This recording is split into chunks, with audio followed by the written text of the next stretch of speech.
A lot of people glorify this word called leadership, right? But at the end of the day, if you strip away this word leadership, it's all about relationships.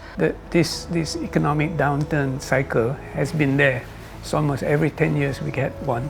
And that the current one is a bit different because it affects everybody personally because it's your health. Without your health, there's no you. One of the key questions we always ask is, why must we always buy a home empty? Why don't options to have it livable right off the bat? It's okay. It's okay to fail. My name is Hajida. I'm an architect by profession.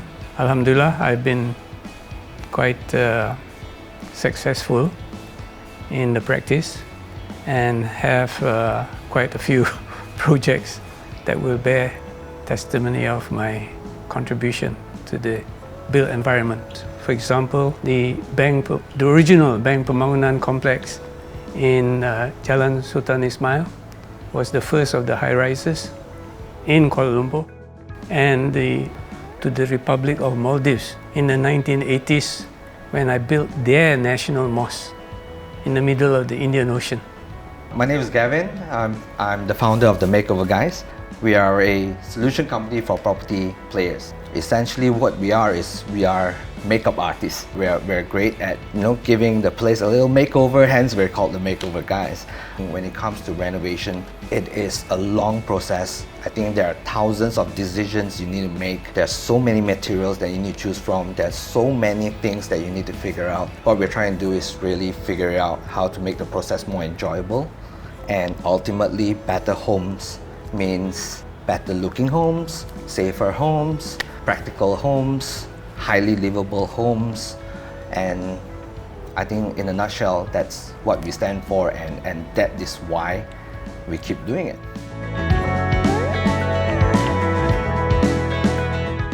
Personally, in my case, it gave me the opportunity to not only look at the journey that I've done and looking back and the lessons learned and the experiences, and to document them.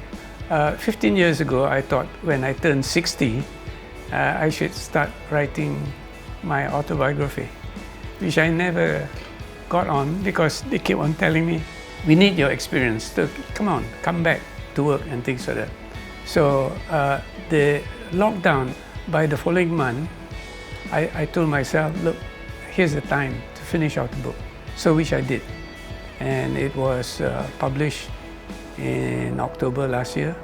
So the book is out now. It's an achievement. My journey is ended in terms of documentation. But beyond that, we do not know.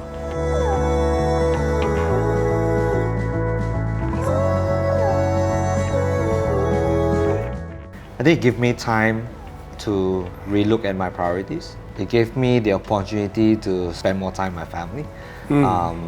It gave me more time to spend, my parents are aging. It gave me the chance to see how in bad times my team actually stood up and fought for what they believed in. I think to me, I thought that was a great blessing to have great people. It also gave me the chance to relook at business priorities, right?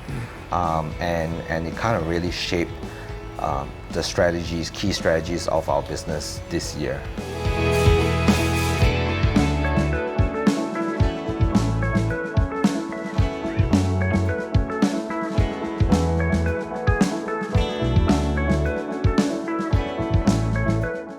A lot of people glorify this word called leadership, right? But at the end of the day, if you strip away this word leadership, it's all about relationships. How do you let your friend know that you still care? You keep in contact, right? You just give them a call, you drop them a text. So it's the same thing with your team. How do you let your team know that you still care? You have to be present, you have to constantly communicate, and in times like this, I think as leaders, suddenly we need to do a lot more because it's so much harder to engage, right? So what I did very early in my practice is to just share my thoughts and philosophy is that I don't need you guys when I'm around. I need you guys when I'm not around. And by saying that, you get the leadership that will come from within them. And if you want to be a good leader, you must trust the people that you have with you, especially your second liners, third liners, because they are the one that's going to cover you when you're not around. In terms of age, we may be one generation apart, but fundamentally, when it comes to leadership, when it comes to the foundation is the same. Yes. And today we're still talking about words trust. Like trust, Yes. right?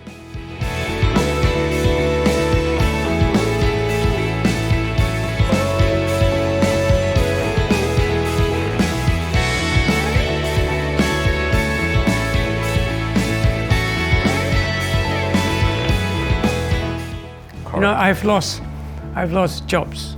Correct. Work very hard with the client. The classic example which I've quoted in my book is that, we worked so hard, got everything done, but the client died. Oh. So here's a case I quoted as, you have a project, but there's no client. I can't talk to him about outstanding fees. So why make an issue about it? Just move on.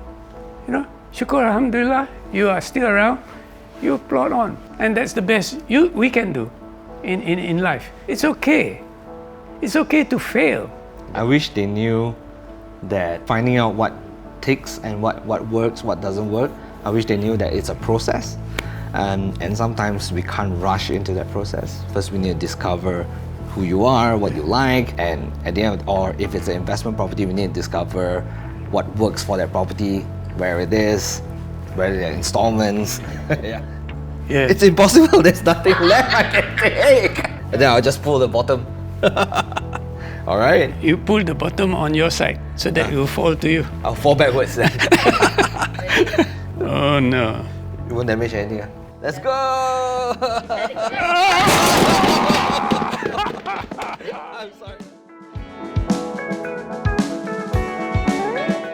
Sometimes an architect's work cover a minimum of 2 to 3 years before realization, and sometimes 10 years, 15 years before it gets implemented. So the sense of achievement and fulfillment is a longer period. So the thing that I appreciate what Gavin does, his group does, is that they look at the problem at hand and try to come out with as quickly as possible a solution that is acceptable not only to their taste, their lifestyle, and their budget. What I really like about architects and what Dato does is the impact architecture has on the city. Although you say the sense of accomplishment, it takes years, right? But when it's done, it leaves an impact. You spoke about heritage, you spoke about legacy. These are imprints left behind by previous architects. Sure. Right? And to me, that is something that I really respect and I really admire.